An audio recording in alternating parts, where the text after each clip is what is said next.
So नमस्कार मित्रांनो. मला एकच सर्व ओला उबर ड्रायव्हर लोकांना एकच सांगायचं आहे. सो बघा, आपल्या ओला उबर कॅब सर्व्हिसेसमध्ये ना दोन प्रकारचे व्यक्ती काम करतात. एक जे आहेत जे स्वतः चालक मालक काम करतात आणि दुसरे आहेत की जे कॅब जे रेंटल कारवरती ड्रायव्हर्स काम करतात. सो माझे रिस्पेक्ट दोघांसाठी पण आहे. फक्त मला सांगायचं एवढंच आहे, बरेचसे मित्र माझे मित्र मला भेटत आहेत.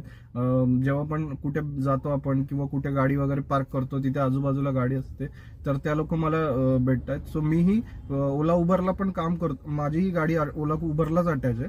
सो मला लास्ट 1 वर्ष झालं मी ह्याच्यात काम करतोय.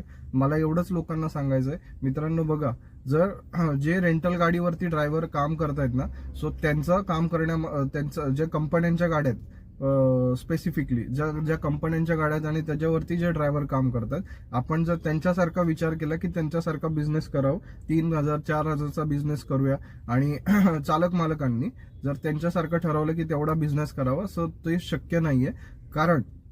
कारण त्या लोकांना काहीही मेंटेनन्स नाहीये. आपल्याला मेंटेनन्स आपल्या खिशातून जाणार आहे. जर तुम्ही 3 ते 4 हजार, 3 ते 3.5 हजाराचा दिवसाला बिझनेस करताय, तर तुम्हाला 1,000-1,200 रुपयाचा सीएनजी जातो.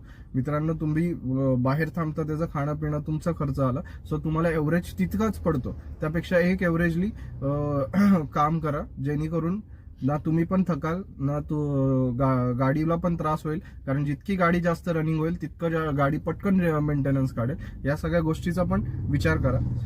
हेच मला सगळ्यांना सांगायचं आहे. आणि बिझनेस हा बिझनेस प्रमाणेच करा, नोकरीसारखा करू नका. तो स्पेसिफिकली टाइम आणि ह्या सगळ्या गोष्टीवरती जे आपण अटी लावतो तसं बिझनेस नाही होत. आणि मित्रांनो, ट्रॅव्हल बिझनेस तर कधीच मुळात तसं होत नाही. सो ह्या गोष्टीची काळजी घ्या आणि मग बघा तुमचा बिझनेस कसा चालतो. थँक्यू.